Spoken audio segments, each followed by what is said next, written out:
Aim right, achieve big at KR Mangalam University. Uttarakhand में आसमानी आफत का कहर जारी है। शनिवार रात उत्तरकाशी के बरकोट तहसील के सिलाई बांड इलाके में बादल फटा, जिसके बाद पहाड़ का एक बड़ा हिस्सा पानी के साथ बहकर नीचे आ गया।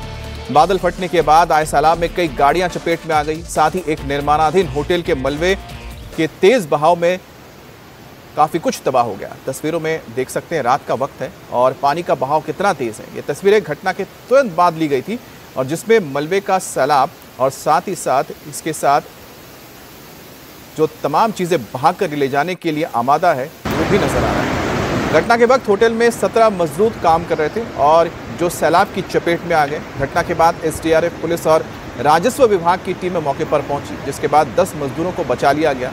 वहीं 7 मजदूरों की तलाश अभी की जा रही है। बादल फटने के बाद सिलाई बैंड के पास 2 से 3 जगहों पर मलबा आने से बरकोट यमुनोत्री NH 94 बंद हो चुका है। प्रशासन हाईवे से मलबा हटाने का काम कर रहा है और जितने जल्दी हो सके हाईवे को खोलने की कोशिश की जा रही है। तो उत्तरकाशी के बरकोट में यह बड़ा हादसा हुआ है, जहां पर बादल फटने से अचानक तेज पानी और साथ में मलबा आने से एक होटल के अंडर कंस्ट्रक्शन साइट पर मौजूद 17 मजदूर चपेट में आ गए, जिनमें से 10 को तो बचाया गया है और 7 मजदूर अभी भी लापता बताए जा रहे हैं। और जो तबाही हुई है उसकी तस्वीरें आप देख सकते हैं।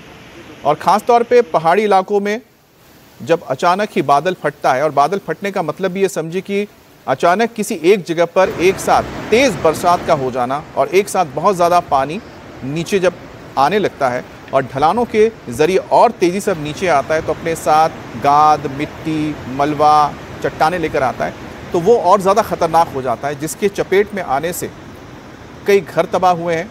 और ये इतना प्रचंड होता है कि इसको रोक पाना नामुमकिन सा होता है और यही वजह की बहुत तबाही होती है। तो ये तस्वीरें आप देख रहे हैं कि किस तरह से जिस वक्त ये घटना हुई थी उसके बाद ये तस्वीरें आई हैं। तेज़ पानी का बहाव आपको दिखाई दे रहा होगा, जो ढलान से यानी कि ऊपरी हिस्से से नीचे की ओर आते हुए, और इस तेज़ बहाव में जो भी सामने था सब कुछ ये पानी, ये मलबा बहाकर अपने साथ ले गया।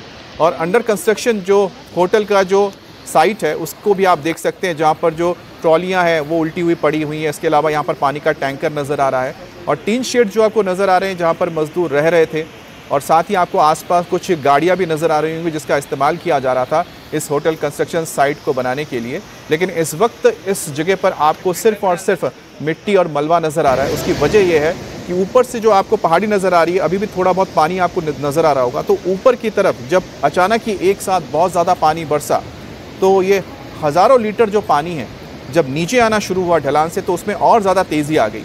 और ज़्यादा जब तेज़ी आई तो अपने साथ ये गाद, मलबा और जो चट्टानी उसको लेकर नीचे आने लगी। आप सोचिए कि पानी के साथ उसमें बड़े बड़े बोल्डर्स जब आ रहे हैं, तो तेज़ी से जब नीचे आते हैं तो उनके अंदर और ज़्यादा ताकत बढ़ जाती है और नीचे उस वक्त जो भी कुछ होता है उनके रास्ते में उसको वो तबाह करते हुए, तोड़ते हुए आगे निकल जाते हैं। और यही कुछ हुआ है इस होटल के साथ, जिसकी तस्वीरें आप देख रहे हैं, जहाँ पर जो सामान रखा हुआ था होटल कंस्ट्रक्शन का वो पूरी तरह से इसके साथ बह चुका है। जो ट्रॉलियाँ रखी हुई थी जिसके ज़रिए यहाँ पर सामान लाया जाता था लाद कर, वो उल्टी पड़ी हुई है, यानी कि वो भी पूरी तरह से बर्बाद हो चुकी हैं।